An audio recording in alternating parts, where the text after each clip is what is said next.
Hello everyone, Earl Henderson, Primordial Defense. Thank you for watching. I have another Monday quarterback video for you. I'm going to play the entirety of this video without any interruptions, and then I'll go back and talk about things that are going on to better explain what's going on, and talk about things that I think that were done right and or done wrong. Without further ado, here we go.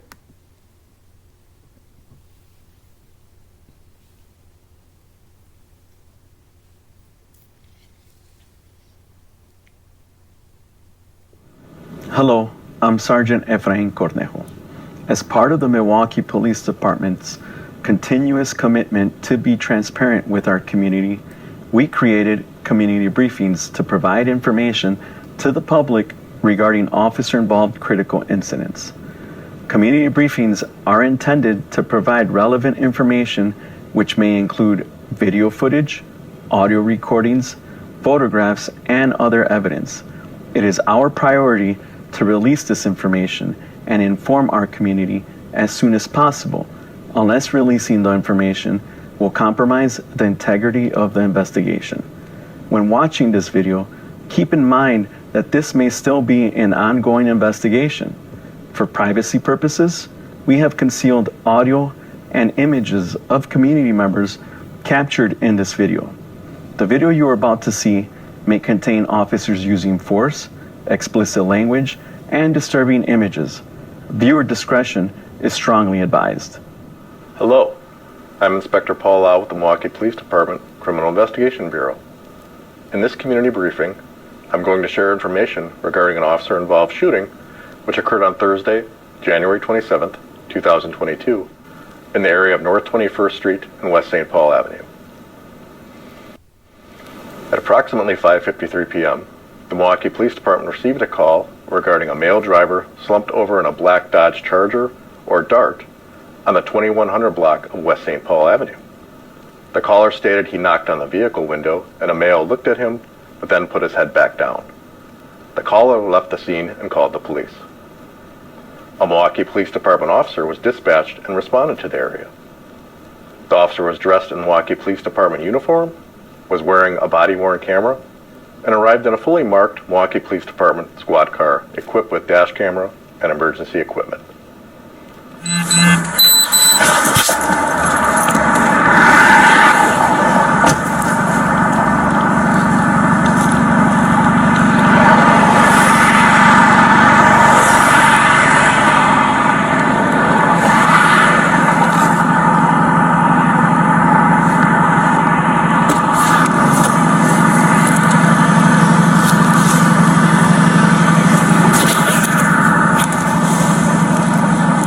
$32.60.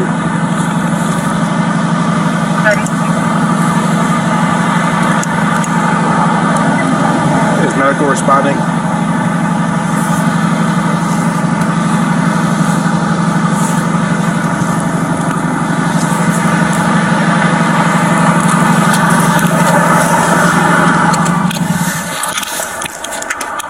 Sir! They're not is responding, so I'll call over to see you. I'm Officer Davis, Milwaukee Police. Yeah. What's going on here?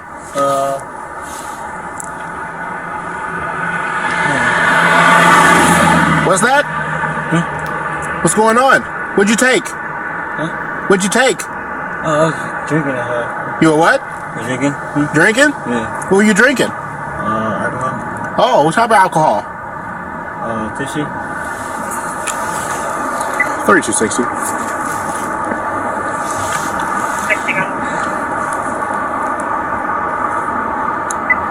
Is there a bike available?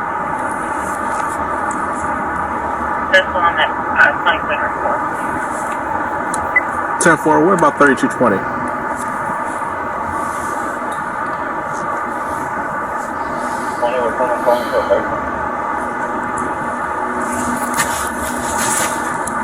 Hey, Cunha, can you call?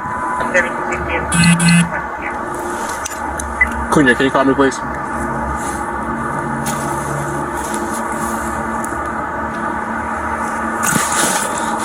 All right, sir.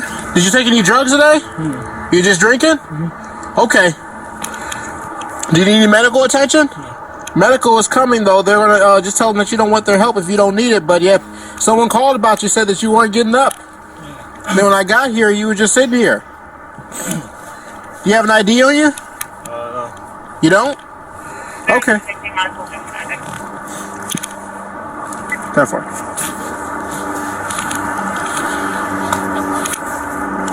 Can you do me a favor? Can you stop at the car, please? So the car? The subject exits the vehicle on his own, and the officer instructs him where to stand. The subject attempts to run, and the officer tries to stop him by controlling his arm. A struggle ensues, and the officer retreats from the subject. The officer moves towards cover behind the vehicle, while it appears the subject uses both hands to manipulate a firearm. The officer gets behind the vehicle as the subject advances toward him with the firearm raised. The officer continues to retreat from the subject as he draws his firearm from his holster. As the officer turns toward the subject discharges his firearm at the officer. You can see muzzle flashes from the subject's firearm. The officer falls to his back and then discharges his firearm towards the subject.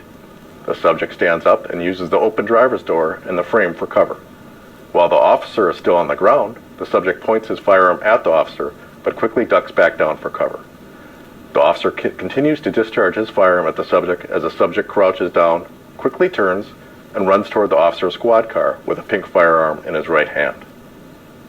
The subject enters the squad car and drives east on St. Paul Avenue at a high rate of speed and disregarded several red lights as he flees. Ultimately, the subject disregards the red light at North 17th Street from West Clybourne Street, where he strikes another vehicle that was southbound entering the intersection on North 17th. The vehicle he collided with was occupied by two adults. One of the individuals sustained minor injuries and was treated at a local hospital. The following is the officer's squad cam video of what transpired after the subject exits the vehicle.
versus St. Paul.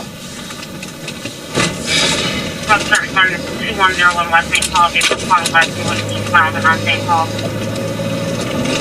Notify District 1. 3218, appreciate your response.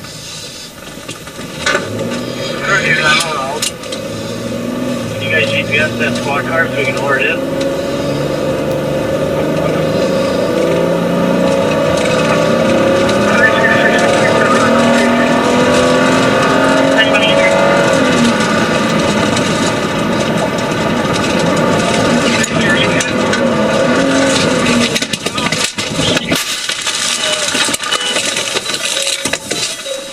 After the collision, the subject fled north on 17th Street toward Wisconsin Avenue on foot. He was apprehended and taken into custody in the 600 block of North 17th Street.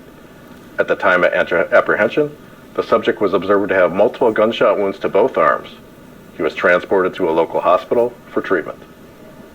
A search incident to arrest yielded methamphetamine and fentanyl. A pink and black firearm and 9mm cartridge were located inside the stolen squad car. This investigation is still ongoing and is being led by the Milwaukee Police Department Homicide Unit. Both the officer and the subject were treated for their injuries at a local hospital. As per standing operating procedures, the officer remains on administrative duty pending the outcome of the investigation, which is still under review by the Milwaukee County District Attorney's Office. The Milwaukee County District Attorney's Office issued criminal charges against the suspect. He is currently detained at the Milwaukee County Criminal Justice Facility. Okay. Let's get into it. So, I gotta talk about the video itself. Or not the video itself, but the presentation, so to speak. I don't normally talk about this in a lot of videos because the talking points just don't normally come up sometimes, but it has definitely come up in this one. These videos that are being created for the public to view. And when you think about a spokesperson, the people who represent the agency, who are going to be talking to the public, your public relations, public information office. Of course, the public information officer is a person who coordinates the dissemination of information to media outlets. They are the point of contact. That way, all media goes through one person, and then that one person can confer with someone above them in rank, and that could be any rank, including up to the chief. So all agencies are a little bit different. Some public information officers will fall under a sergeant or a captain or something like that. And then there's some agencies where the public information officer falls directly under the chief. That's who they report to. The public information officer will be the point of contact for all media, and they will be able to facilitate things like getting the media copies of videos, body camera footage, reports, stuff like that. Ordinarily, that type of stuff, when general public wants this information, that is generally done as a open records request. Media can sometimes have a more expedited process with some places, and they may be able to just ask the public information officer for some documents that they would ordinarily be able to get anyway from open records requests. It just allows them to get it a little bit quicker for the purpose of telling the news. But everyone else has to go through the long, bullshit, drawn-out process of open records requests. When it comes to these types of videos where this is what the public is going to be looking at when something of this magnitude happens, ordinarily people aren't paying attention to the police department. They're not actively watching their social media and everything they're doing. They might see them in the news here and there, but they're not really paying attention. So when it comes to this may be for a lot of people the first time they've watched something from their agency or watched someone at length from their local agency talk on camera. That plus just the general need to have a good spokesperson, you have to have the person talking be good at public speaking. They have to be able to speak fluently and without pausing or having long pauses and sounding like a robot, sounding like some high school kid who is doing something with the video camera for a school project. Just awkward and not talking clearly and all choppy and just obviously an amateur at it. Sometimes agencies have the chief talk during these things. Sometimes there's a person of higher rank who talks through these things, or there's a person with rank of some sort that that talks through these things. And just because a person is a chief or they hold rank does not mean that they are very good at public speaking.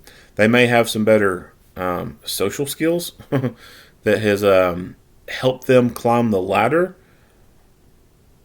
but it does not necessarily equate to them being a really good public speaker. When you think about selecting a person to be a public speaker for these videos, it needs to be someone who realistically could probably do pretty well as a news anchor. Someone who would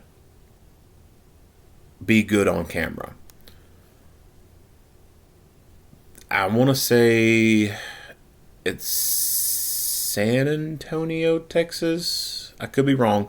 There's somewhere in Texas I've done a few videos on, and their public information officer, I don't even think she's a police officer. I think she's a civilian or a non-sworn person.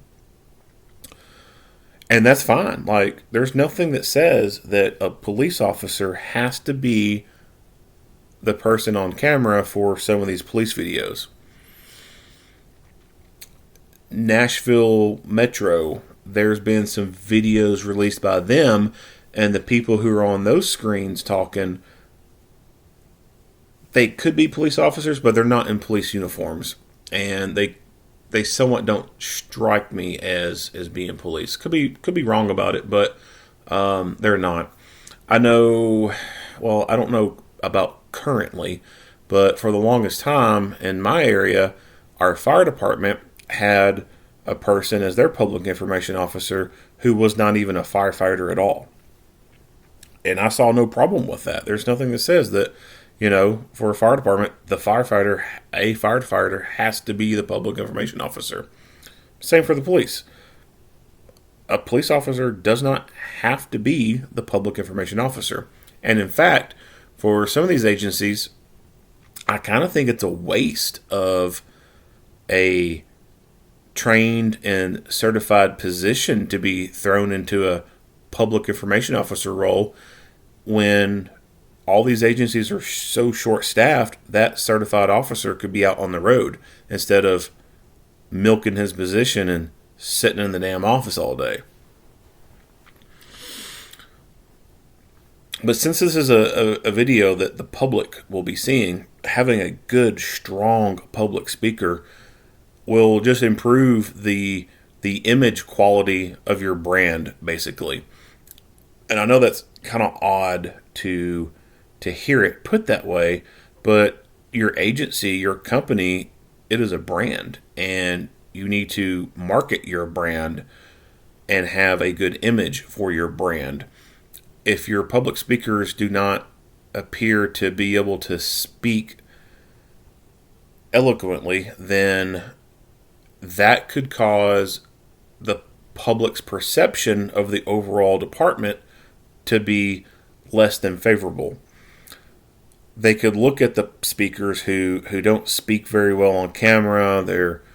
They seem amateurish, and they may think that that's a reflection of their overall performance in their job, and that's how they think that the overall department is like. If they see someone who doesn't look like they're the brightest crayon, then they're going to think that the rest of the box is the same. Now, obviously, we know that's not true. And I'm sure that these officers are great at their jobs, but they're just not great at public speaking.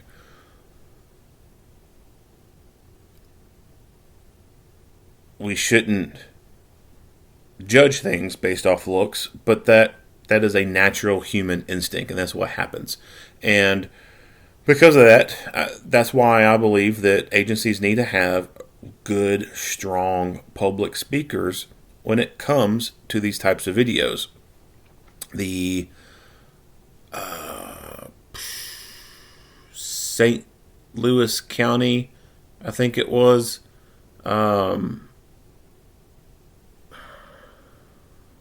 think it was St. Louis County, the incident where I think his name was Jacory Shaw, the guy with the shotgun inside the house and was shooting at the houses and throwing the improvised incendiary devices out the window. That agency, the black guy, his name tag said Washington on it. Like, that is a good example of a good, strong public speaker. Like, that instills confidence in the viewer.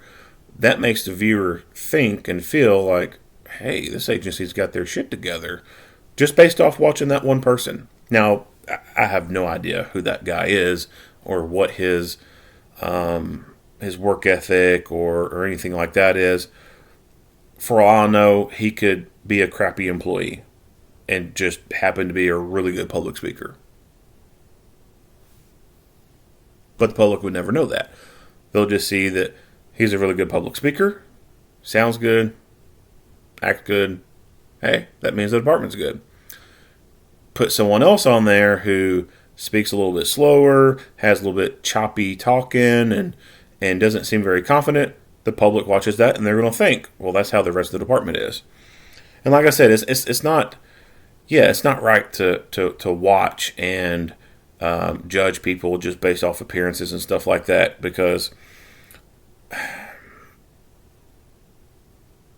you can't always judge a book by its cover. And we see the same thing when it comes to politics. I'll use Obama, for example. Obama was a hell of a public speaker. Great public speaker. Like, he could probably teach people a thing or two about public speaking. But did that in any way relate to him being actually good at his job? Fuck no. Not at all. So when it comes to these videos, like I said, I think it's important to pick a really good public speaker. As far as the rest of the video content, it's all right. They do provide an aerial, a standard kind of Google thing, which most all the agencies do. They use open source, intelligent source. They provide the in-car camera view up until the point the incident occurs physically. And at that point, I'm sorry, no, let me back that up. They start from the officer's body camera footage point of view, and this all goes on until he gets out of the car and this turns physical. Then it switches back to just the in-car camera footage only. I'm not 100% sure why they ended up doing that. I would suspect that it's because you can see more of the overview of the scene from the in-car camera, and it gives the best visual depiction of what happened. And it's possible that the body camera itself fell off, which happens a lot, especially if you have the magnetic mounts. So it's possible his camera fell off during the struggle and it landed on the pavement and just recorded pavement or recorded night sky. And it's possible that because of how he was mostly positioned during this gunfight, either being on his back or his stomach, that his body camera just didn't really show a whole lot other than him rolling around on the ground. And they decided that because it really didn't have any value in actually showing the events in their entirety or their best layout, that they decided just not to include the body camera footage.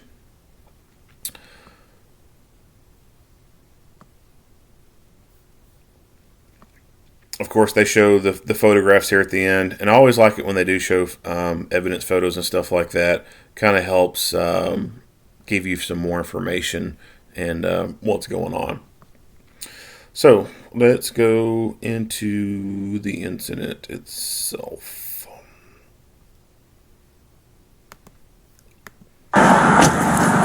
So the officer responds to a call about a guy passed out in his car. This is a pretty common call that law enforcement all across this country go on. Excuse me. And I would imagine it has to go on in other parts of the world. It is common for people who are intoxicated, either with alcohol or drugs, to not only drive their motor vehicles when they shouldn't be doing it, but when they do drive their motor vehicles, sometimes there will be people who stop at a stoplight or a stop sign and they pass out when stopped, and they'll remain passed out there. Luckily, some of these people keep their foot on the brake and it doesn't come off, and they don't roll out in the traffic or anything. But there'll be people sitting there at a light, just completely passed out, car running and driving everything. And then there's some people who, for whatever reason, they decide to pull over to the side of the road. And they could be pulling over because they recognize the fact that they're a little too messed up to be driving, and they'll just pull off to the side and kind of sleep some of it off, sober up a little bit. And then there could be some who pull off to the side of the road because they need to get another hit from their drugs, or get into the back and get another beer, or they're actually trying to be a safe driver and they want to make a phone call or something, and they know they're a little too jacked up to be driving and talking on the phone at the same time, and they could pull over to make a phone call or something like that. So some of them, even though they're doing something wrong, they'll actually kind of do the right thing and be safe and pull over and do something. But unfortunately, some of them don't stay pulled over. They'll get back on the road and hurt other people. Some of them make it home just fine and never get caught. This person, don't know why he pulled over to the side of the road, but he decided to pull over, and he also so happened to pull over on the side of the road right next to a no parking sign. Go figure, right?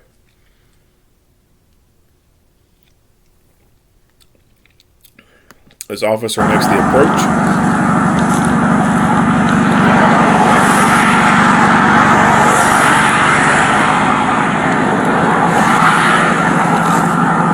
And he shines his bright light in there. I don't know how many lumens this light has, but it's bright. The guy has no reaction to it whatsoever. You can tell that the vehicle's on. You see the dashboard cluster on, and you see the touch screen there in the middle is turned on as well.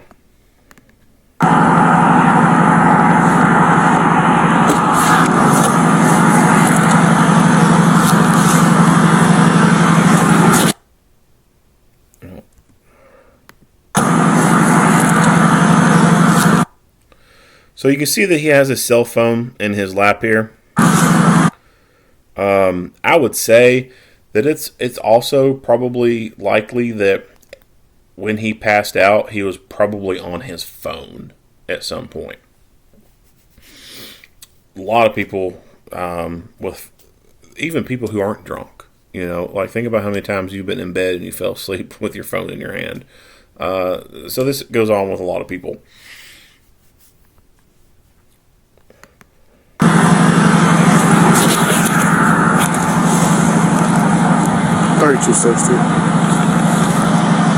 So he opens the door to check on this guy, and he's just observing him, and he notices that the guy's still not getting up, still not being awake. So he's getting on the radio talking about getting medical, and then he reaches into the vehicle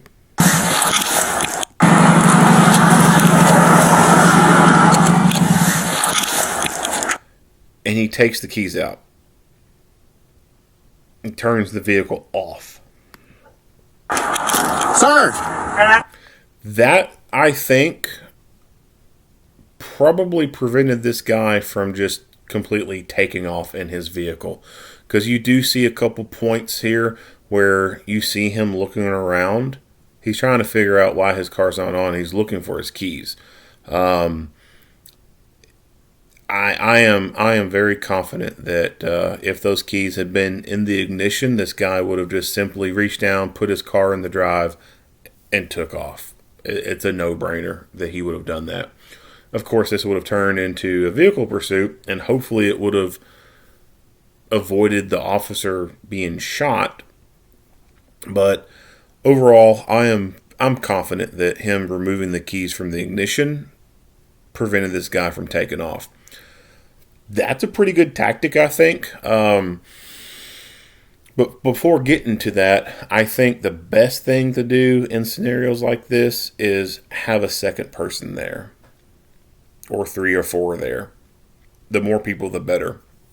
But for sure, at least one other person needs to be there. And before you ever consider the tactic of taking the keys out, then both of the police cars should pull into the suspect vehicle and get bumper to bumper. That way, if the person wakes up and decides to try and take off, it's going to be very difficult for them to push those vehicles out of the way. And it's the key point here is bumper to bumper.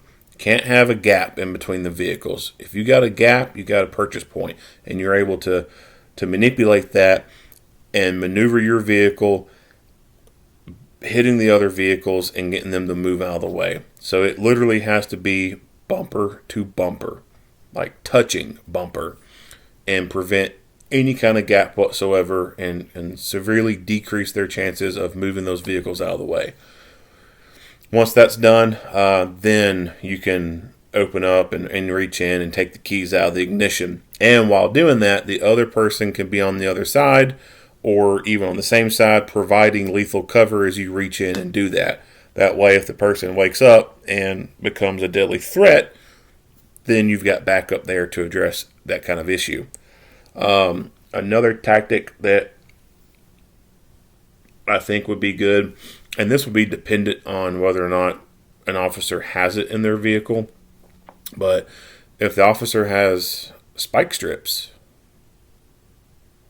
or the spike sticks, then that would be something to be able to utilize and be able to put those sticks under the tires. That way, if the person takes off, then at least they're going to have some deflated tires, and their pursuit is not likely to last as long as it could if they had good tires on them.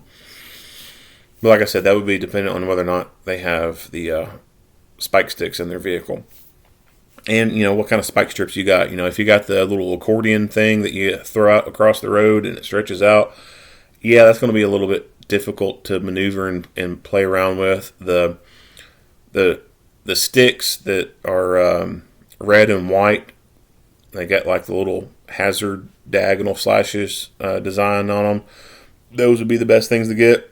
You just set them on the tires, or not on the tires, but position them right there in front of the tires, and if they take off,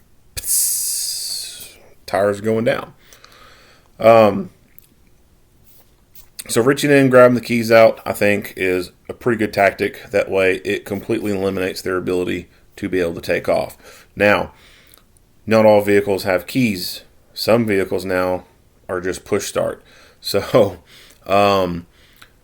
although they could very easily just turn the car back on, I think it would still be at least a good idea to reach in and press the button to turn the vehicle off. Like I said, they're still going to be able to turn it back on, but at least that could buy you some time, because they're going to have to go through the process of turning the car on. And it don't take long at all, but it's going to take them longer to turn the car on versus it would just take them to throw the car in drive and take off. So even if it's push to start, you can still turn it off. That way it buys you time in the event they do try to do something.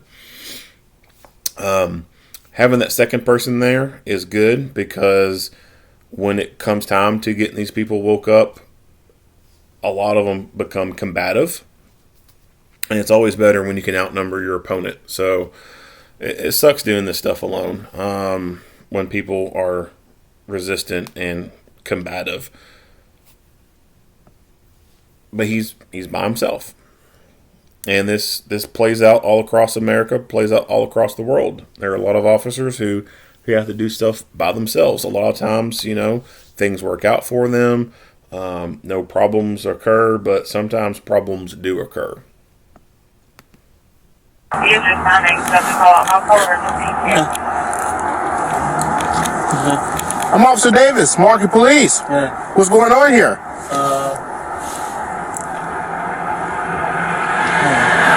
So this is what I'm talking What's about, that? him looking around. This right here, to me, is him looking around for his keys, because he's thinking about running. What's going on? What'd you take? What'd you take? I was drinking. You a what? Drinking? Drinking? Yeah. What were you drinking? Alcohol. Oh, what type of alcohol? Fishy. 32. Alcohol. Fishy. 3260. 60 go. Is there a bike available? Is there a bike available? So it's hard to understand what he said. I think he said bike unit available. The subtitles say bikeman, but I think he said a back unit. And that could either be a backing unit, like someone to come back me up, or it could be BAC, blood alcohol content.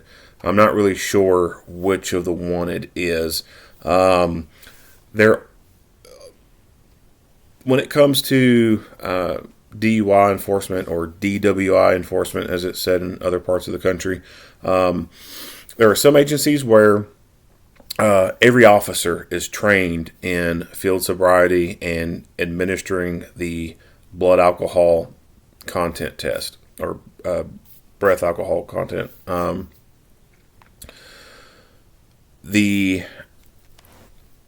And for those agencies, the BAC, it is usually located at the jail, where the arrestee is inevitably going to end up at. Some places it may be at the police station. They got to go to the police station first, do the breath test, and then go to the jail after that. But there are some places here in the country that not every single officer is trained in field sobriety and doing the breath test. There are only certain certified people who end up doing that. And officers who pull people over for traffic infractions and then suspect that someone's involved with drinking and driving, they'll call that unit to come out, and they'll come do the field sobriety test and then administer a test right there.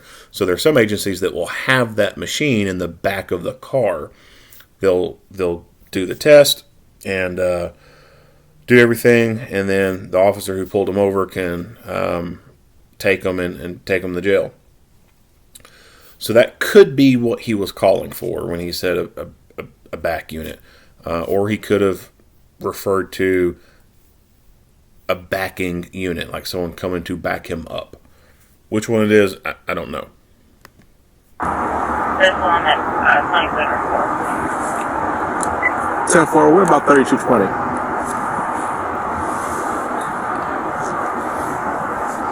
One other phone call for her. Hey, Cunha, can you call? 30 Cunha, can you call me, please?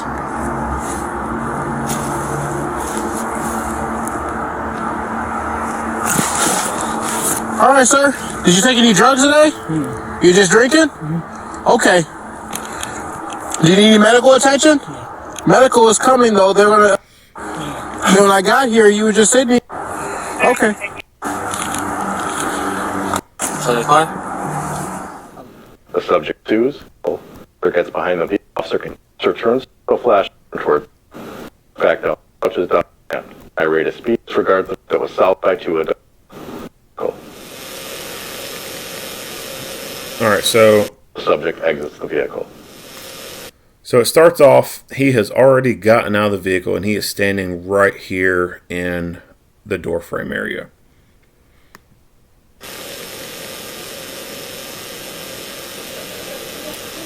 So he goes to take off.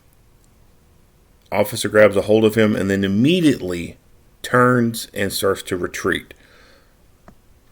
Pay attention to the suspect's hands. I'll replay this a few times, but just pay attention to his hands here.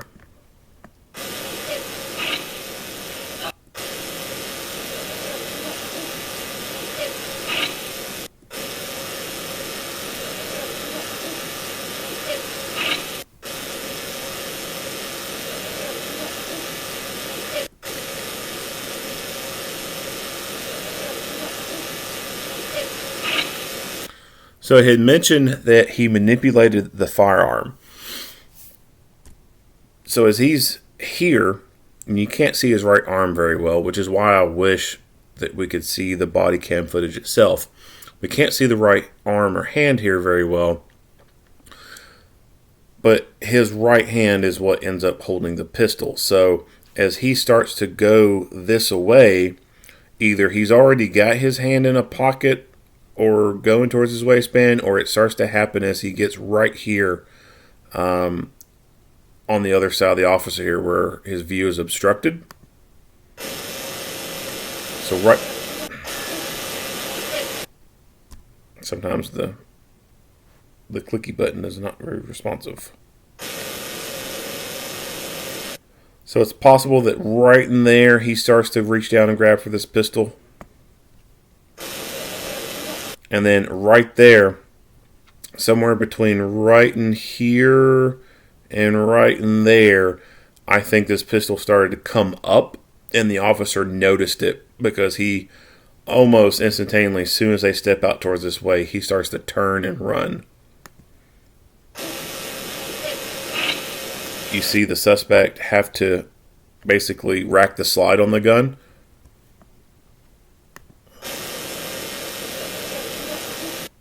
He'll cock it right here down low.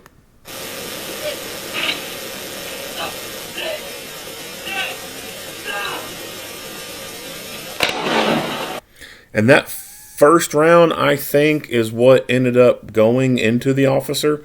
So it talked about in a news article that the round went in through his side of his chest and landed around his sternum area.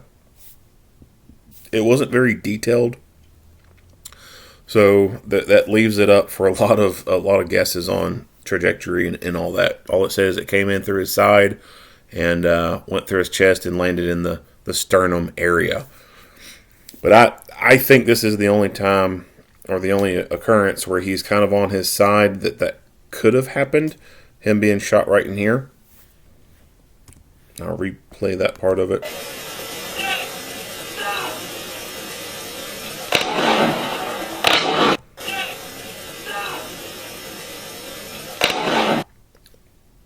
So the angling seemed like that would be very plausible. Which on the side, on your side, as far as body armor goes, there's a big gap where your arm sticks out through the vest. And there's actually quite a few officers who, over the years of them, wearing body armor, that this is where they get. Some of them have been shot at, or this location they've been shot, and this is what has led to their death. It sucks, but you can't get 100% wraparound armor on an officer and it be a concealed vest. Now, of course, there are outer vests that have the deltoid armor that hangs off on the arm to kind of prevent this from happening, but it also adds a lot of extra weight and somewhat restricts your movement as well. And you can see those in like the military style vests, like the old IOTVs. There are some more SWAT team tactical kind of vests that have the deltoid armor that attaches to the shoulder, and then it hangs over the deltoid, and there's an elastic band that wraps around the arm. And so that basically does provide full wraparound armor on the torso. Then, of course, the opening is from the top sternum notch and up. That's open. The head area and the neck. And then below the armor, that's open, of course, too. But at least as far as your center mass, heart and lungs go, if you have those deltoid armor panels, that gives you, when in standing in a vertical plane, that does give you 360-degree protection. Now, if you fire in from the top, then that's an opening right there.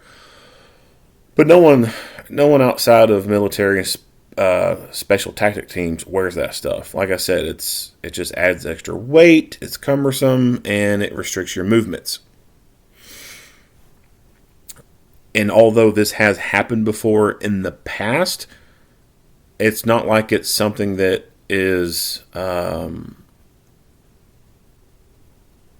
rampant, I guess you could say. It's not like it's happening all the time. If it was happening all the time, and this was how officers were dying, then I think there would be a change in how armor is worn. You would probably see those deltoid armor panels being utilized more often.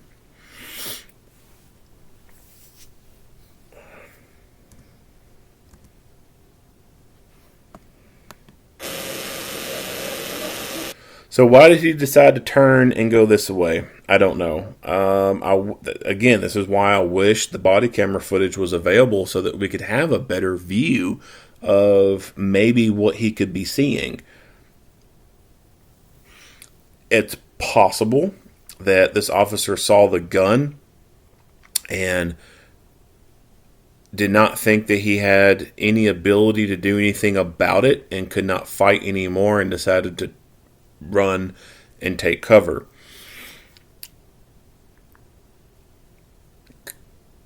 Could he have fought?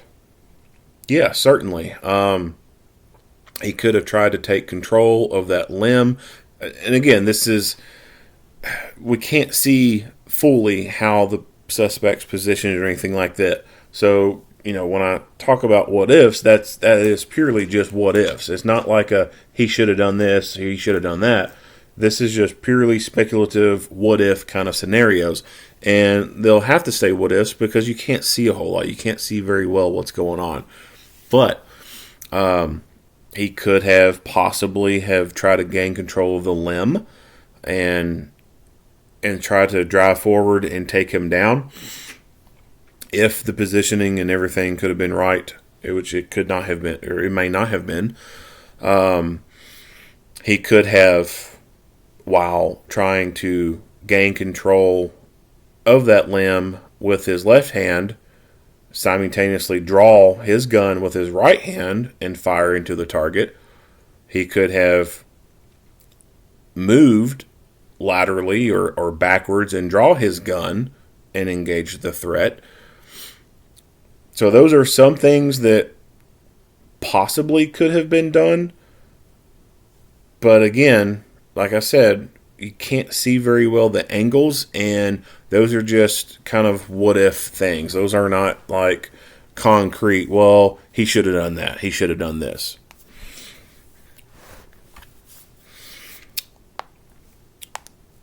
And based off what he could see and based off his experience, it could be that he decided that his best course of action is to run to take cover, because he could be thinking, there is no way I'm going to be able to outdraw this drawn gun. And that's true. You cannot outdraw a drawn gun. If someone's got a gun out and it's pointed at you, you can't outdraw it. Like, you reach down and you start to pull your gun, they can start shooting before you would ever get it out. So that could be what was going through his head. It's also the possibility that from a fight, flight, freeze perspective, flight started to become the more dominant choice from his brain under stress. And he decided to flight instead of fight. Although he does end up getting his gun out and shooting, it could be that in this first initial reaction and sight of the deadly threat that his brain instinctively said, run. As far as where he runs to, I think that it would have been a better option for him to run to the rear of his car and try to get behind it and get cover while simultaneously drawing his pistol from his holster. I think that could have offered him a better advantage. It most likely would have prevented the dude from being able to commandeer his vehicle and take off in it. And I think it would have decreased the chances of him falling and being on the ground so much.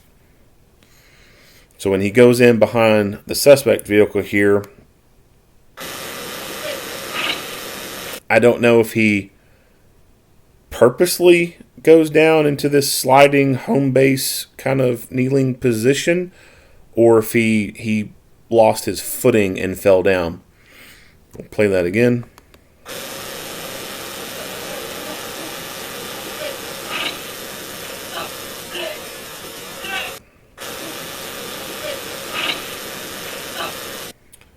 So as he does do this fall, he goes for his gun.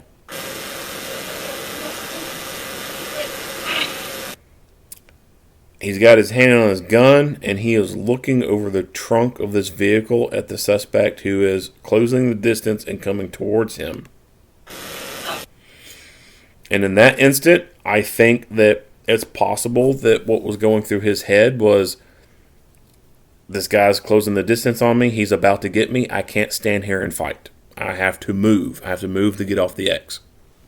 Now, he might not have been thinking move, get off the X, but he may have been thinking, I got to move, I'm going to die. And that's another good point to bring up. Move, getting off the X. Generally, those who can move and get off the X, they have higher chance of surviving deadly threat. There is an acronym called MOVE, and it is Motionless Operators Ventilate Easily. You need to be moving to avoid getting shot. And he is moving. Now, he does end up getting shot, but he could have also very easily gotten shot right over in here, and he could have very easily gotten shot right here by staying stationary.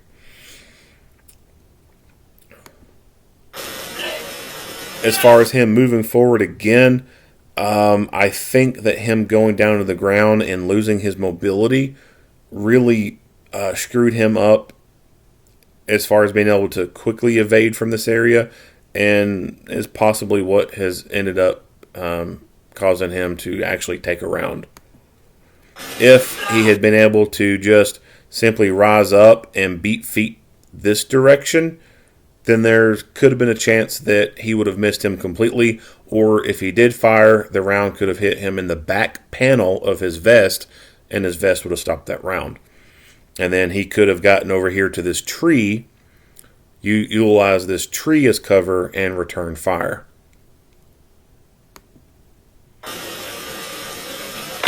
But right there, I think he takes a round. You can see that he has got his gun out now.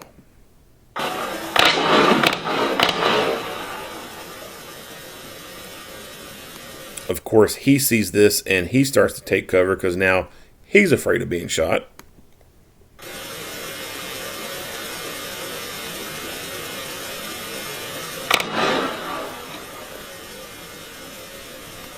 And then this right here is the thing of nightmares.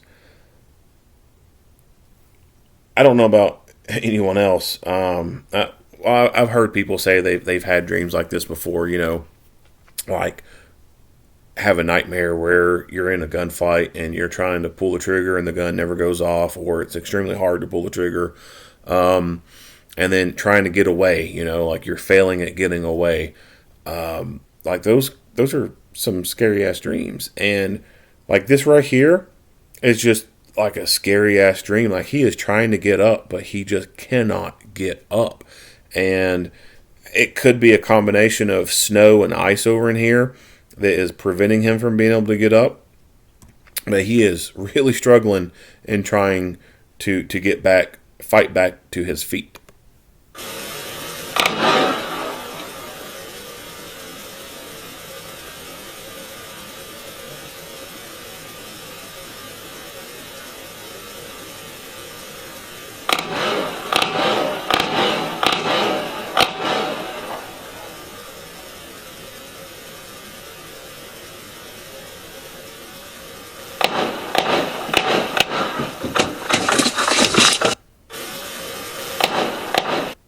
Now, I'll back it up. When he makes it to the squad car and he's still firing, I think you hear him say, "Ow."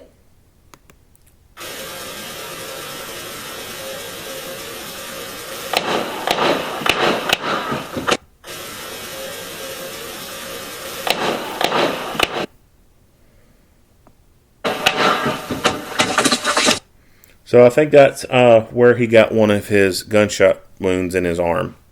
The others, I'd say, probably came from where he was standing right here and took some rounds. So at least this officer got some hits on target. Officer finally is able to get back to his feet, and he decides to beat feet down the sidewalk. Now, initially, when I first saw this, I thought he was going for cover behind the tree, but he appears to just continue running. So I think that he is in flight mode still. And I think that, me personally, I think that throughout this entire ordeal, he was in flight mode primarily. And just here, although he did shoot back and fight, I think he was still in, let me get the fuck away from this guy as quick as I can and keep him away from me.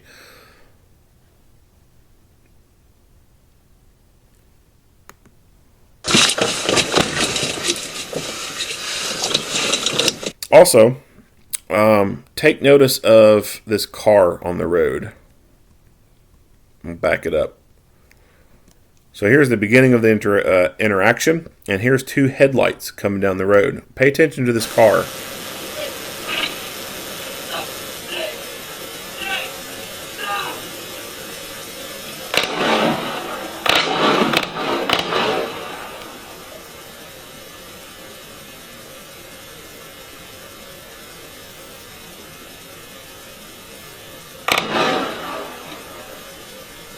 So they start to back up.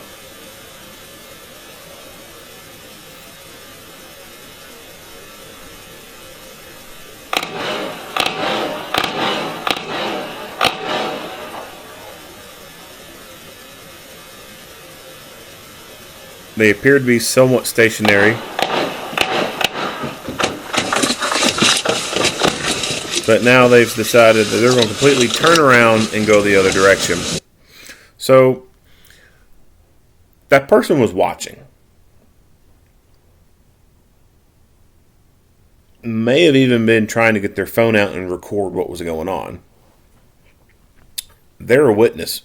Now, who knows if, they ever came forward to the police to be a witness or not. But this is something that I've heard people talk about, and it's certainly something I've thought about too. What happens if you're driving down the road and you see a police officer in distress? Like they're in the middle of a fight or a gunfight. I've heard people say that if they're driving and they see someone shooting at the police and the circumstances, are right, they'll just plow their fucking car straight into them.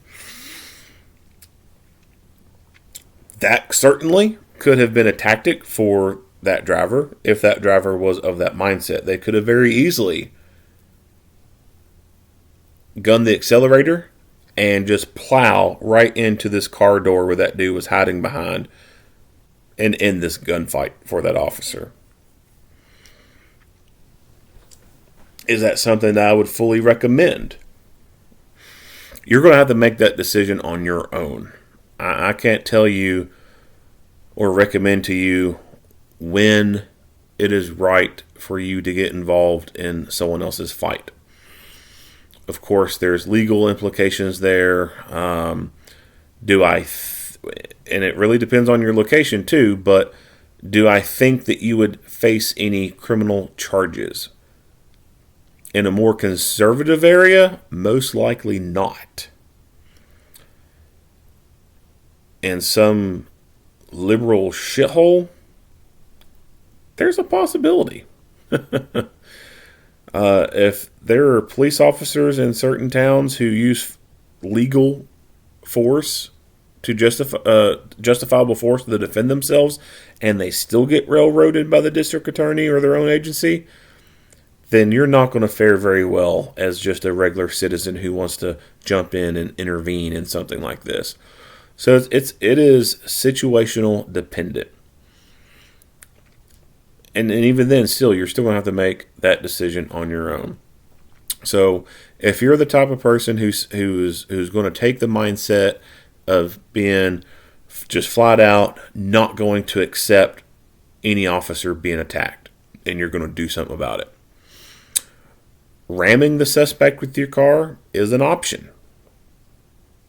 A V6, V8, hell, even 4-cylinder, doesn't matter. It beats 9mm, it beats 40, and it beats 45. At that distance, could you imagine if that person just hit the accelerator and got up some speed and then just fucking crashed into that car door and hit that dude? It would have incapacitated him for sure. Now, that would also screw your car up, and now you would be out of a car for a while until your insurance took over and paid for, a rental or something like that. And then, talking about insurance, there's a whole possibility that your insurance won't even cover you. They'll say that that was not something you should have done. What if you're armed? Could you do something to intervene? Yeah, it's possible that you could do that. You could shoot at the bad guy. Now, could that help the officer? It could, but it could also not help them, because that could distract that officer hearing this other gunfire, look over and see a regular looking car that does not look like a police car, and not know if you're a good guy trying to help him out, or if it's this dude's friend who's happened to pull up and sees his buddies in a gunfight and is going to help him out. Now, obviously, you would think that the officer would be able to tell if they're taking fire from that other person or not, but depending on angles and positions, it may not be very clear whether or not that officer can perceive whether or not you're shooting at them or not. So you have to think about that too. Location, location, location. But if the angles and everything are right and you think that you can shoot and fire upon the bad guy, could that be a helpful thing to do? Yeah, it could be helpful. What are you going to be shooting at him with? Your pistol? Your truck gun? So those are some things that some people could think about if they are the mindset that they're going to intervene in a situation like this.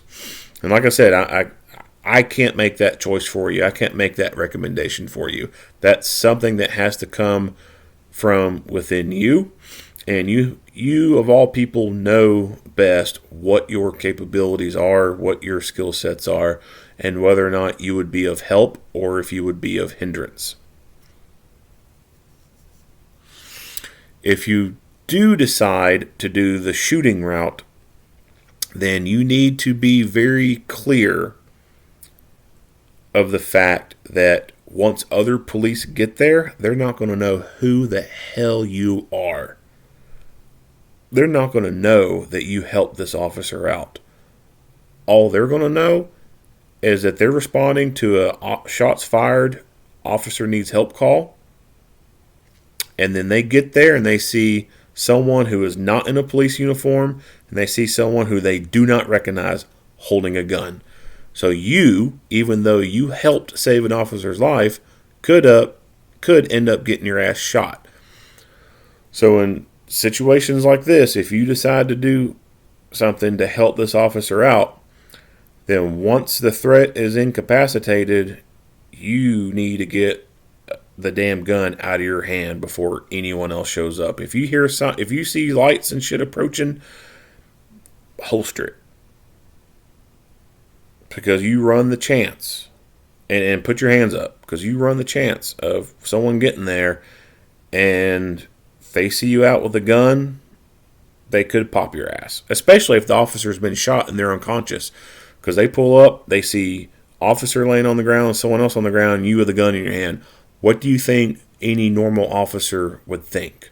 They would think that you're the threat. And they might not even give you any verbal commands. They might just pull out the gun and just start shooting without saying anything.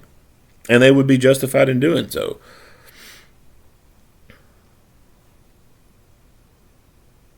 Even though it would turn out that you were the helper, under those circumstances, under those sudden and rapidly evolving tense situations, it could happen. So if you're going to use your gun to help protect an officer, make sure that gun is put away and your hands are very visible when backup arrives. Because they might not know that you're the good guy who helped out. They might think you're the bad guy.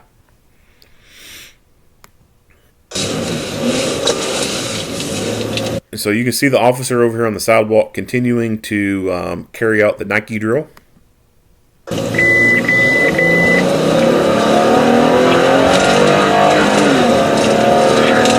Now what he does after this, I don't know. We hear him on the radio talking, but what exactly he does, I'm not sure. So a bunch of stuff to go into now. Talk about medical stuff. So this is one reason why I say it is important for you to carry some form of medical gear on you. Because if you keep all your medical gear in the car and you have the mindset of, well, if I need a tourniquet, it's in the car, I can go get it. Well, how the hell are you going to get that tourniquet when someone steals your car? You're not. So this is why you have to keep some medical gear on you.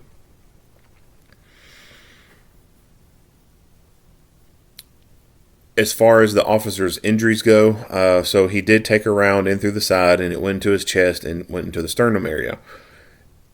Initially, you hear from the radio broadcast of him talking, he doesn't know that he's been shot. He calls out, he says, I need medical, but he also says, I don't know if I've been shot or not. That happens a lot. People get shot and they don't recognize they've been shot. There's been people in fights who've been stabbed and they never recognized the fact they got stabbed. They just thought they were being punched by someone. So how could he have treated himself on this? Well, first you have to find the bullet hole. So one thing you do after a gunfight is you check yourself over and you look for injuries. Usually this is in the form of rubbing yourself down and looking at your hands and seeing if there's blood. So you start, let's say your left leg, start from your ankle, take both hands, go around your ankle and all the way up your leg, just like you're patting someone down, but you're patting yourself down. Go up that leg, pull your hands back, look, check for blood. Go to the right leg, same thing, check for blood. Check your pelvic and groin area, your buttocks, and then go up under your vest and check under your vest on your chest and your stomach area. Check your arms and under your armpits. The only place, in your face and in your head, the only place you can't check is your back. Unless you're small enough that and flexible enough, you can. most other people, you're not going to be able to effectively check your back. And even if you could check your back and see what you got, most people wouldn't be able to treat most of those injuries. So you got to check yourself to see what wounds you got. As far as his wounds go, having that hole in through his side of his chest, if he had chest seals on him, realistically, the most he could have done is just apply that chest seal and then wait for people to come get him. His flashlight was, I believe, left on the road there. So he could have, depending on the model and everything, most flashlights come with a strobe function on them. So he went and got the flashlight, clicked it in the strobe mode, and left it laying there in the road as a beacon for other officers when they arrive in the area. Because the other officers arriving in the area, they're not going to find a squad car. There's no squad car there. And the importance of the flashlight acting as a beacon is if he passes out and is on the sidewalk and an officer passes by and doesn't see him. So that could have been an option that he could have done. He could have took his flashlight and turned it into an emergency beacon. That way, if he did pass out, someone would be able to find him. Once he got back to that suspect vehicle, he could have grabbed the keys off the top of the vehicle and pressed the alarm button, and the car itself would become a beacon. The lights and everything would flash, and the horn would start going off. And then if he passed out, he would be near this vehicle that anyone's going to be able to see it flashing and hear it, and he could tell dispatch that he's by the suspect vehicle and he's turned the suspect vehicle's alarm on. So if he passes out, people know how to find him. If he got to the point where he thought he was going to be passing out or felt himself going unconscious, then what he could have done is just lay himself down in a recovery position or a lateral recumbent position. That way, if he did end up passing out, then at least he would be in a position to where his tongue would not be able to roll backwards and occlude the airway. And I'm not talking swallow your tongue, because that's a wives' tale. That's a myth. You can't swallow your tongue, but your tongue can relax enough to where it can roll back into the back of your throat and occlude your airway and make it harder for you to breathe. If you lay on your side, then your tongue just kind of goes forward. And the other thing by doing that too is if he starts having blood or anything come out, at least it's not going to pool in the back of his throat and become an issue that way. It could at least start draining out. So drinking tip, if you are of the age or of the social class, I guess you could say, of going out and drinking and getting really wasted and drunk, blackout drunk, then if any of your buddies do that, when they pass out, lay them on their side in a recovery position. That way, if they puke, they will not drown in their own vomit. They will at least be able to have it drain out when they're laying on their side. So other than that, there wasn't much else he could do for himself.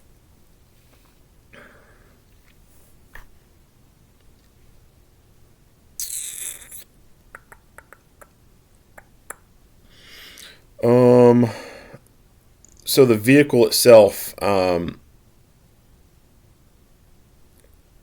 do you prevent your vehicle from being stolen? Well, there are products out there that can be installed in a vehicle that allow you to flip a switch. Once you put the vehicle in park, you hit a switch or press a button, and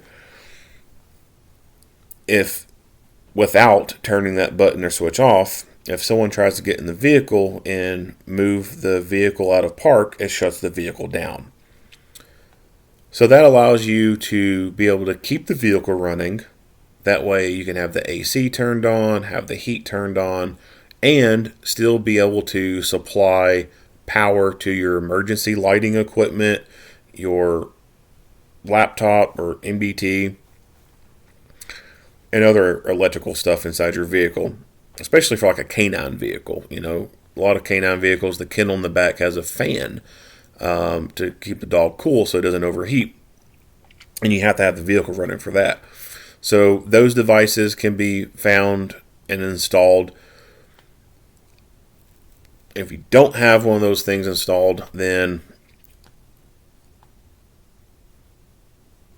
the other options that you could do is, and this is going to be dependent on how your vehicle is wired up.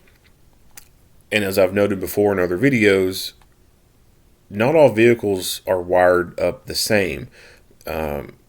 Even the same make and model vehicle, a Dodge Charger, depending on who installed the emergency equipment, they could have done it a few different ways.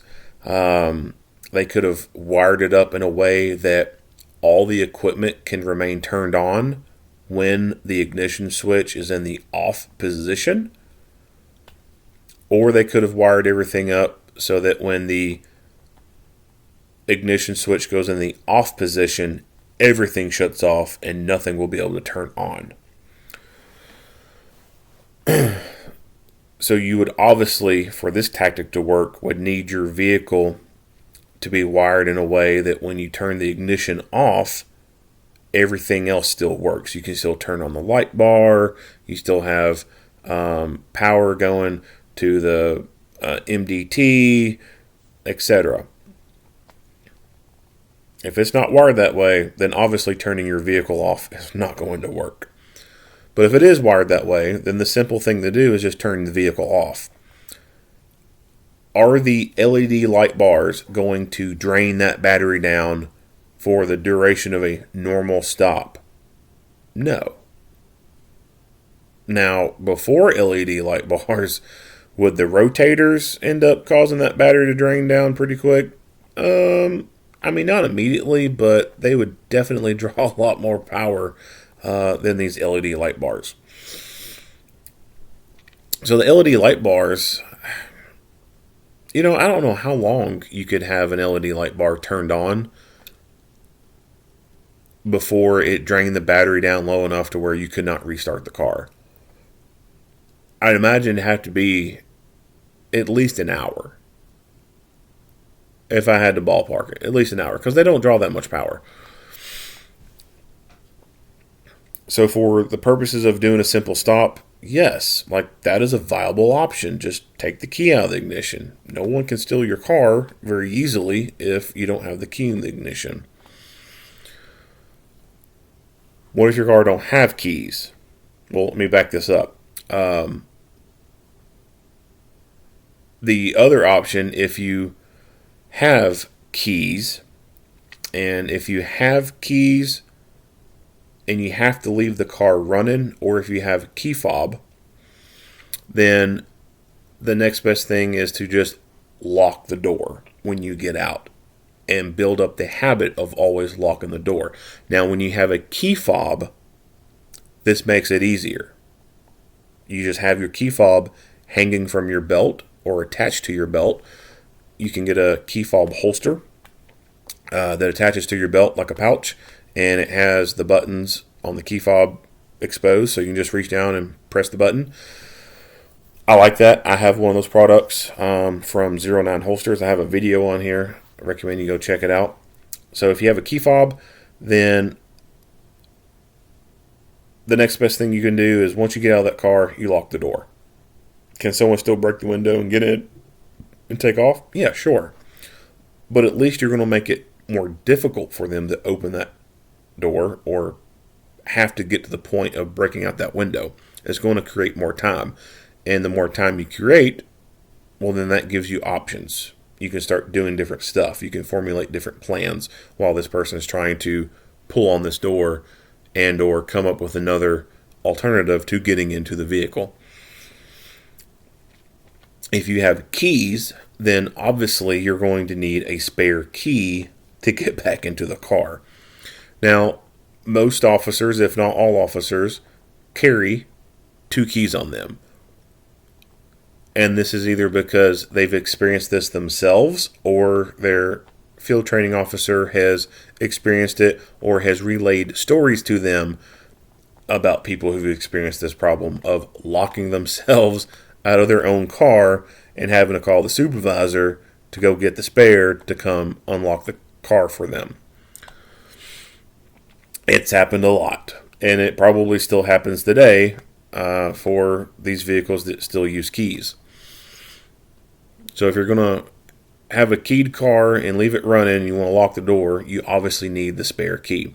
Now, if it's a vehicle that has a key and a fob, then of course you could just have the fob hanging from your belt or mounted to your belt and just be able to approach the vehicle that way. So there are some vehicles that are like that.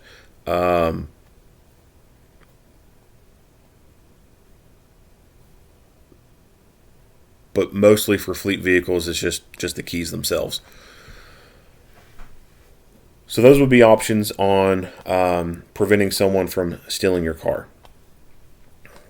Me personally, anytime I get on my car and it's running, I lock it. Even obviously when it's not running, I still lock it. It's just a habit. Anytime I get out of the car, even if it's running, even if I know it's just going to be a quick, simple back and forth kind of thing, it's just instinctual at this point. It's just automatic. As soon as I get out, click, it locks.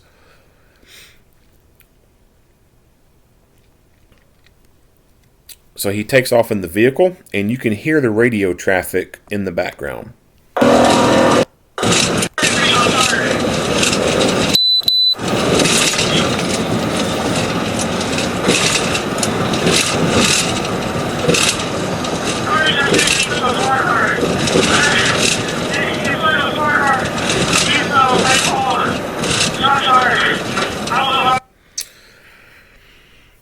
So this is a potential problem for when someone steals your car. They can now listen to all the radio traffic that is going to be talked about and trying to catch them now.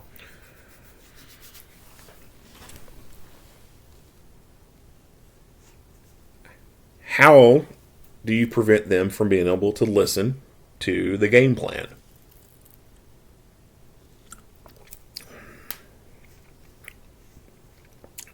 The cat's meow option is the ability to remotely brick the radio.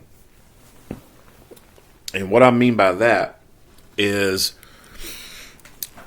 it's a digital system, and the dispatcher has the ability to select the radio on their computer screen and disable it from the dispatch center. So how's that work? Well, so traditional analog radios on a repeater, right? Let's say you got a walkie-talkie, a little police walkie-talkie. When you push the talk button on that radio sends a signal out. And that signal goes out to a repeater that's on a tower, or it's on a high point. So if you live in a town that you got a hill and there's a water tower on that hill, chances are there's probably a police antenna and repeater system on that water tower. Or if you got the highest hill in town and there's a radio tower there, chances are the police repeater is on that hill. So your little portable police radio, you press the button to talk, it sends a signal out and it goes directly to the repeater. The repeater takes that signal, amplifies it, and sends it out. And it sends it out to all the other radios that are tuned in to that frequency. If the repeater goes down, it stops working, and you key that radio, can't talk to anybody. You have to switch over to a channel that is programmed to work radio to radio.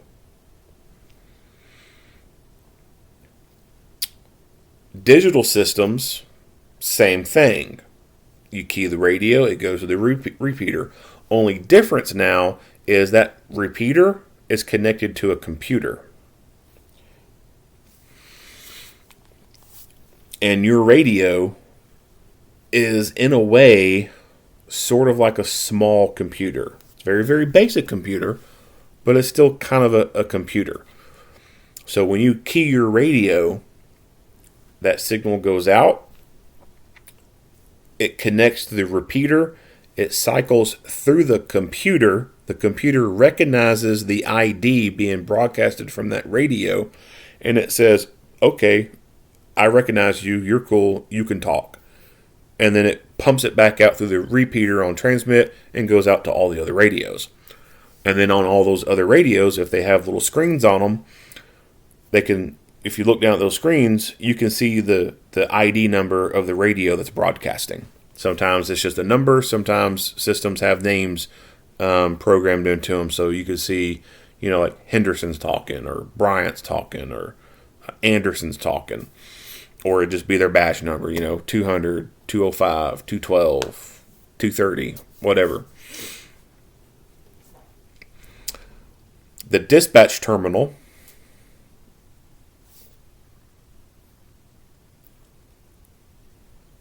has the radio, mobile radio station there, and they have the terminal, the computer there. And when someone keys up on their radio, on their screen, they can see that radio being keyed up. And usually there's like a little symbol or something on there, like a little lightning bolt that flashes, letting you know that that radio is broadcasting. Or it may highlight and flash a couple times, whatever. But the dispatchers can see when each radio is broadcasting. They can also, on these newer systems, turn that radio completely off. They can disable it. And so what they'll do is they can go through the menu options on it, and they can turn that radio off, and it, of course the signals and everything go through, and that radio bricks. It will not receive transmissions. It will not send transmissions. And the only way to unbrick that radio is through that system. So even if you unwired that radio and took it somewhere else, it's still going to be bricked. Like it's an expensive ass paperweight at that point. So for agencies that have that capability, of course, that's option number one. You brick the radio. If you don't have that capability, then the next option is everyone switch over to a different channel. Now that would work and be effective so long as that person doesn't have their mobile radio set to scan mode. Because if they have their radio set to scan mode, then when you key up on the second channel, it's just going to pick that up. And then they're still going to be able to hear what's going on. And it really depends on the agencies whether or not people will have a scan mode turned on and what kind of talk groups are in the radio and whatnot. Sometimes having that scan mode turned on, it gets annoying because there's so many people talking on different talk groups that it's like there's no, like I said, no. It's just annoying. And then there's some where it's set up in a way where it will only scan through, zone 1 or something like that. And zone 1 happens to have, one main channel that is used most often, and then the other ones are like backup channels and they're not used a whole lot at all. For those agencies, it may be more likely that they would have their mobile radio set to scan mode. Because sometimes, within these agencies, they'll switch from, channel 1 to channel 2 to channel 3 kind of quickly on certain things. And that's just a way for them to be in the loop and stay in touch with what's going on. And of course, for those agencies where they don't have scan mode even, turned on, or there's no scan list, or they don't know how to turn it on, so it's never turned on. What those agencies do whenever, they hear someone switching over to a different channel, they'll keep their mobile radio on one channel and then switch their portable over to the other channel, or leave it vice versa, whatever. That way the mobile's on one channel and the portable's on another. But some do have scan mode turned on. I don't recommend having scan mode turned on because it can be annoying picking up all this other chatter, especially if, the way your zones and talk groups are set up. It could be annoying, or it might not be. Even if it's not annoying to have all this chatter, it could still be annoying to have it on scan mode, because if someone, say for example, you're on channel 1, but someone keys up on channel 2 for something, that radio picks up channel 2, and when those people let up off the button, your radio can still be on channel 2 for a second or so. And if you're going to try and respond back to someone who's talking to you on channel 1 and you key that radio, you could inadvertently or accidentally end up transmitting on channel 2. Now, if it's within your own agency, nobody cares. This problem exists and becomes a very noticeable problem when it comes to an agency scanning another agency. So you could have like a smaller agency scanning the sheriff's office channel, because they, their trunking system, their talk groups are all working on the same net, 800 megahertz or something like that. And so that smaller agency could be listening to another agency's primary dispatch channel to see what's going on and be nosy and want to go assist them, and be listening to that, and then they hear or they want to call out to their headquarters unit, and they think they're about to transmit on their channel, but realistically, because their radio's on scan mode and someone had just talked on this other channel, it's still active on that channel for a couple seconds, and when they key it up, they actually start broadcasting on that other agency's talk group. Sometimes that's not a problem. Sometimes it becomes a problem. I've heard of around here, it used to be our volunteer fire departments in our county had access to the city fire department's main channel, and of course most of them would all keep their radio tuned to the city fire department channel, listening, what's going on, because they usually have a higher call tempo and there's more going on than what's out in the county. Well, there would be so many people who would be scanning that channel, or they would just have their radio turned to that channel, and they would accidentally key up over the city fire channel. They've done that so many times that when they redid the radios, they took out the city fire channel for all the volunteer firefighters, because they fucked it up and transmitted on that frequency too many times by accident. So anyway, I know that's a lot of nerd talk for radio stuff, but that was kind of an explanation of how to prevent people from listening onto your communications. The other alternative to being able to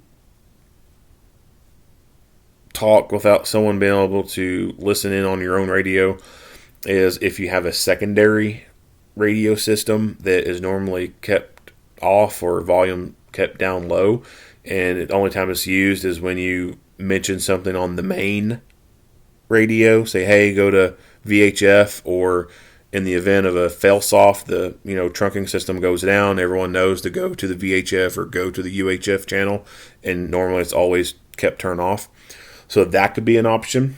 Some agencies have that where they used to, when they first started out, they had just a UHF system or VHF system, and then they ended up getting a 800 trucking system or something like that.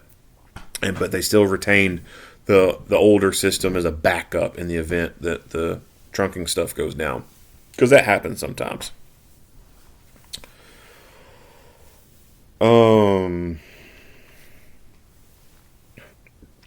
Remote kill on the vehicles.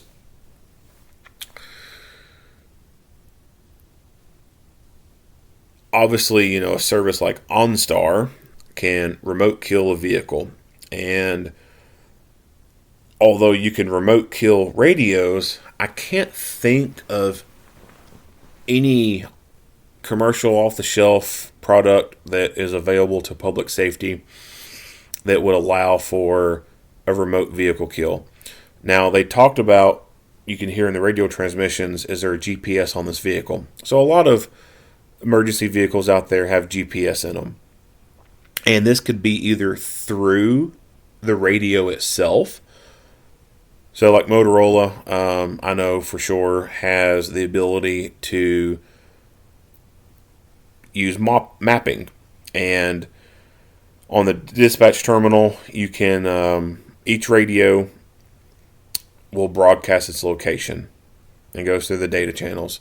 And on the dispatch terminal, you can see real time where that radio is at. And it uses a Google Map overlay, so you can literally see whatever symbol you assign to it.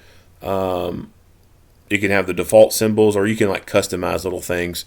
But whatever symbol is there, you can see that little symbol traveling down the road.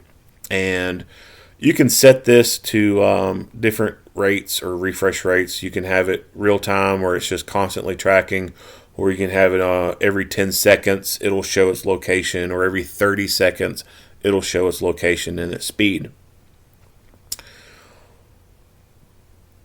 That's nice, but what would be really, really nice is if the technology could be advanced even further to allow a remote kill code to be sent through the radio that would disable the vehicle. That would be badass. I don't know if the communication company Motorola offers anything like that. I do know that their radios do a lot of cool stuff, but I don't know if it does that or not. As far as a standalone commercial off-the-shelf product, there are remote kill devices out there. You typically see those things being utilized in bait cars. So some agencies out there where people will go rummaging through cars or steal cars that are left unattended, they'll take a car and it's a bait car. I mean, they'll take this car and they'll set it out in an area and they'll watch it. And it's like setting bait out for deer or something, you know. Some little criminal will come along and they'll start to get in the vehicle, and then they'll take off, and then they can send a code or a signal, and it will remote kill the vehicle or shut it down. So that stuff does exist, but as far as a fleet management kind of system, I don't know for sure if something like that exists. But if it does, that I think would be a good investment for an agency to have for their vehicles, since police car thefts do occur. They're not very rampant, but they do occur, and they occur enough that it's enough concern that it would be probably a pretty good idea to have something like that in the vehicles. But overall, I think to be a better marketing ploy and to help reduce costs, I really think it would be a great idea if Motorola could incorporate something within their systems that would allow something to be transmitted via radio that could remote kill a vehicle. Or unlock the vehicle. That way the supervisor doesn't have to come out with a spare. I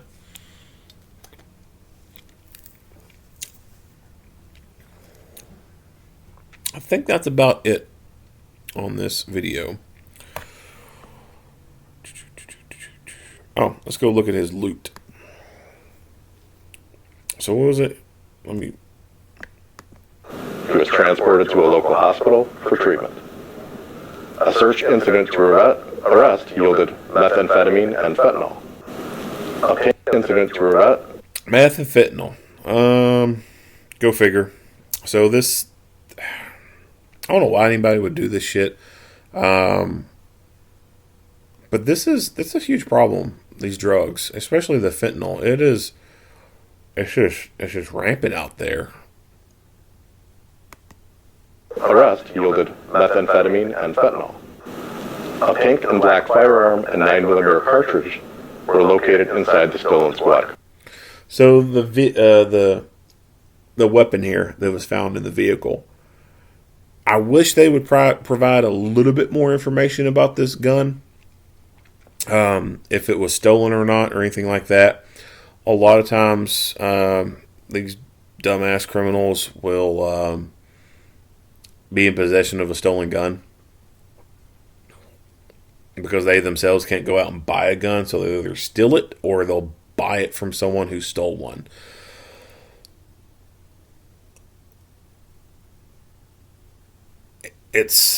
I have a hard time believing that a dude would choose a pink pistol. So that kind of makes me think that this thing is stolen. Or if it's not stolen, then it's plausible that he was unable to go buy a gun himself because of a criminal background or something like that, and this was the only thing for sale that he could get his hands on, and he went ahead and went with it despite it being pink. In the event that he did steal it out of a vehicle, or he did buy it from someone and they stole it out of a vehicle, well, how is it getting stolen out of the vehicle? Well, that happens quite a bit, actually. And a lot of people who leave their guns in their cars will primarily leave them in the middle console, because that's the closest place where they can reach and grab this thing. Or they'll leave it sitting up under the seat, or they'll throw it in the glove box and not even lock the glove box. Or it's a glove box that doesn't even have a lock on it, just like their middle console does not have a lock. Sometimes these people leave their car doors unlocked when they get home, and they leave their gun in the car when they get home. So then people go do what's called car hopping. They'll walk around a neighborhood, they'll jiggle some car doors. If they're locked, they keep moving. If they're open, boom, they go inside that car and they start taking stuff. And it's very quick. They'll open the car, jump in, they'll start rummaging through the middle console. And if there's a gun there, guess what? They got a gun. They'll try the glove box. If it's open, they'll rummage through it, see if there's anything there, run their hands up under the seat. And then if there's a trunk open button somewhere on the dashboard, sometimes they'll try hitting that and then get out and go look inside the trunk. They'll take what they want and then they'll move on down the road. They'll put all their loot in the backpack, or they'll stuff stuff in their pockets, and they'll go to the next car. This happens all the time. All the time. It's called car hopping. And it's how a lot of guns are stolen.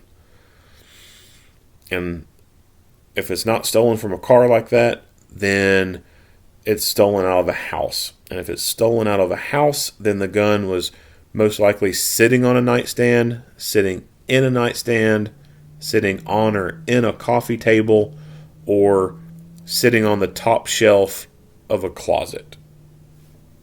If it's a handgun. If it's a rifle or a shotgun, then it's sitting behind the bedroom door, or it's sitting inside the closet or on the top shelf of a closet. Careless gun owners are the reason why guns get stolen. So if you're going to leave your guns at home, you need to put them in a safe. If you can't afford a safe, then get a lockbox. Just a very small safe. If you're so strapped for cash that you can't do that, but you bought this gun new and it still came with a case and it has the cable lock in it, then if you're leaving this gun at home, you need to put that cable lock through that mag well and out that ejection port and lock it. Make the gun inoperable if someone breaks into your house and steals it.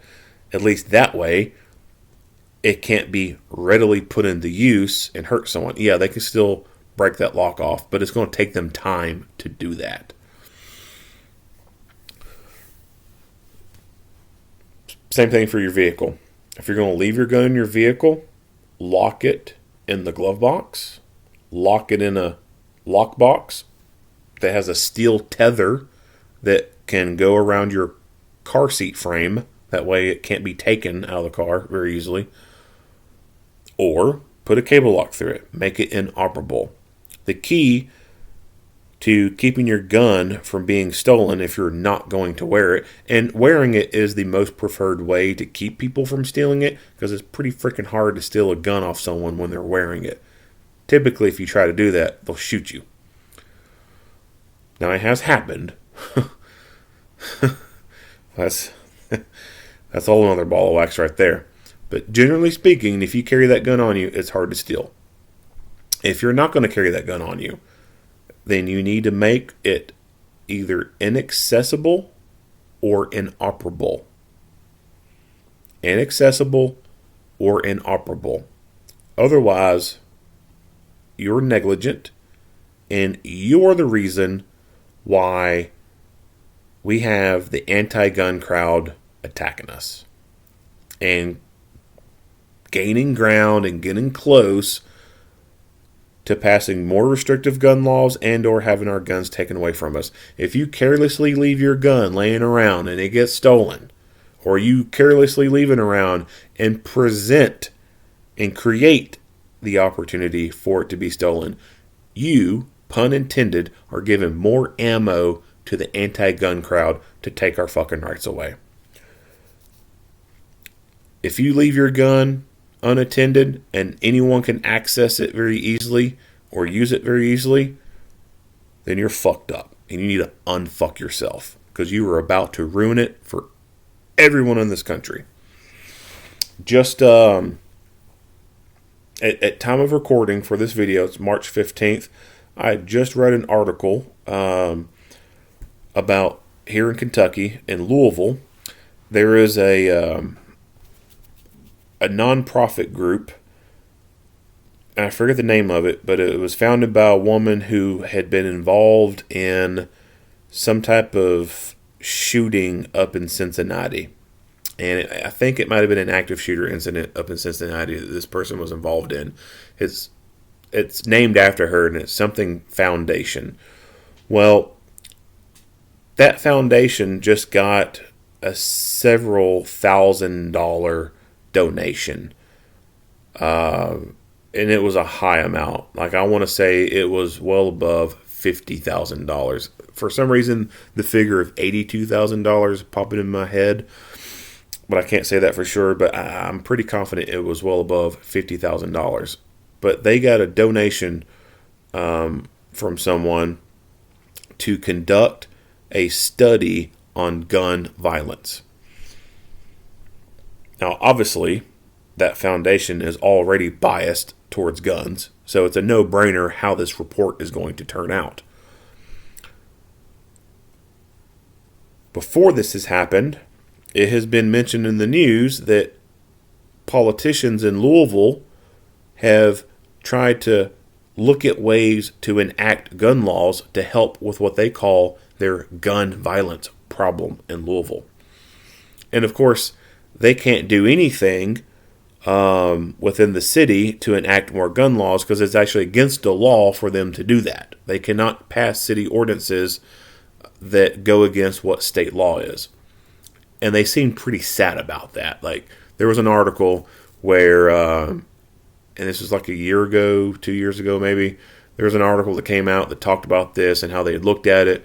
And basically, the gist I got, the interpretation I got from reading it was some of these politicians were appalled that they couldn't very easily enact more gun laws within their city because state law trumped local ordinances.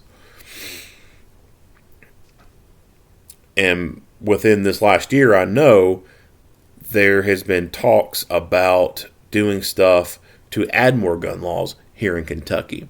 So that stuff was going on, being talked about, passing more laws. And now there's this foundation who's been given money to do research into gun violence. So what's that information going to be used for? Well, it's going to be used to further the agenda of restricting lawful gun owners, passing more gun laws. Why is there a gun violence problem in Louisville?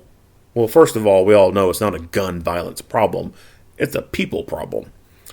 But why are there so many murders in Louisville? Why is there so many shootings in Louisville? Ultimately, it falls back on the criminal justice system up there and the politics up there and who runs that place. But the guns themselves, where are the guns coming from? Where are these 15-year-old gangbangers getting their guns? Oh, 15-year-old punk-ass gangbanger from Victory is not going to the gun store and buying these things. Little hoodlums from Newburgh are not going to the pawn shop and buying guns from an FFL dealer. It's just that's not happening. Where are these convicted felons getting their guns from? They're not going to the gun stores and buying them. They're getting these guns by stealing them.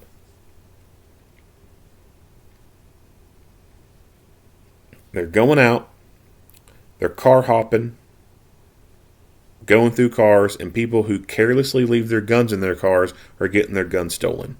People who carelessly leave their guns laying around their house when they're not gone, when they're not when they're gone and out there, are getting their guns stolen.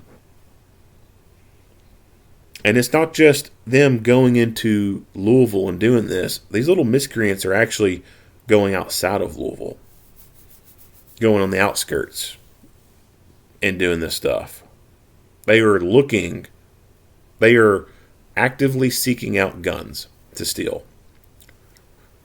And they know when they can go out in the country, they can probably find some cars that are unlocked and have a higher chance of doing this.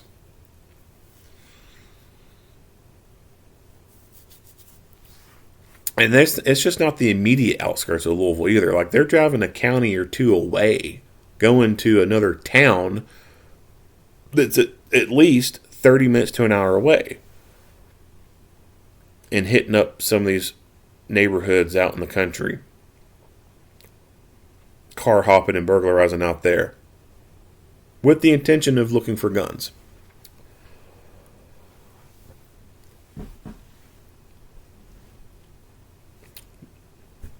That's how a lot of guns are ending up on the streets up there. They're stolen. The other way they're getting these guns is for the few random ones who actually don't have felonies. They're buying them like everyone else. But there's not that many of them up there who don't have like legit charges that would prevent them from doing it. There's only a few of them up there. Now, when I say a few, I don't mean like there's actually 3. I mean there's there could be at least 100 gangbangers up there who haven't gotten a felony, or they could have gotten a felony, but because their criminal justice system up there is so wacky and so liberal and believes in hug a thug, they probably had their felony charges amended down. And if it weren't for that, they would have been prevented from legally buying a gun. But there are some up there who can actually go legally buy a gun because they just have not been convicted of a felony yet. There's not that many, but there are some. Or they are doing illegal straw purchases where a friend or family member who doesn't have a felony conviction, they give them the money and they go buy the gun from the gun dealer, and then they come back and give it to them. In instances like that, when they can catch them through investigative leads, if they could get the court systems up there to really put some weight behind those kind of things and really go after those people who do straw purchases and prosecute the shit out of them, that would help close up that a little bit. Now, there would be some who would still go try and do it because they think they could get away with it, but if they really hit hard on that and started locking up mama, locking up their cousins who don't have felony convictions but go buy these guns for them, they'd probably be a little bit less inclined to take that risk, especially if they see these other people going to prison for 5 years just for buying a gun.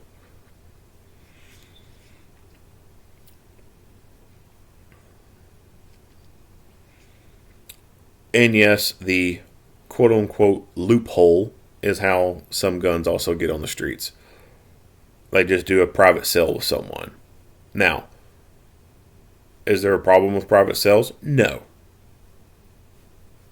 The naysayers say that because there's no background checks involved, it's easy for criminals to get these guns.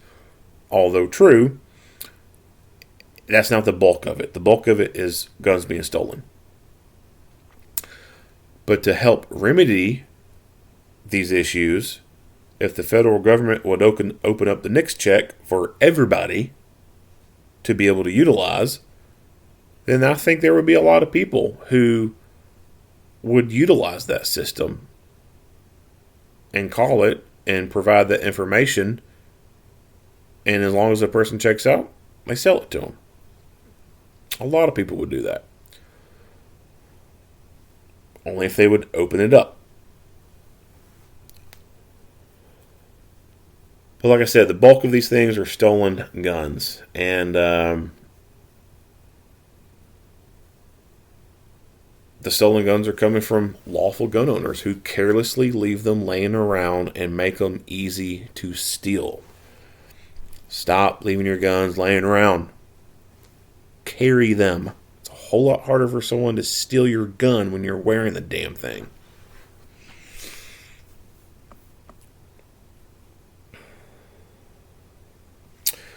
That's about it. Nothing else to talk about on this video. If you like what you hear, give me a like and a share. If you have not already, hit that subscribe button and stay tuned for more Monday quarterback videos. Earl Henderson, Primordial Defense, thank you for watching.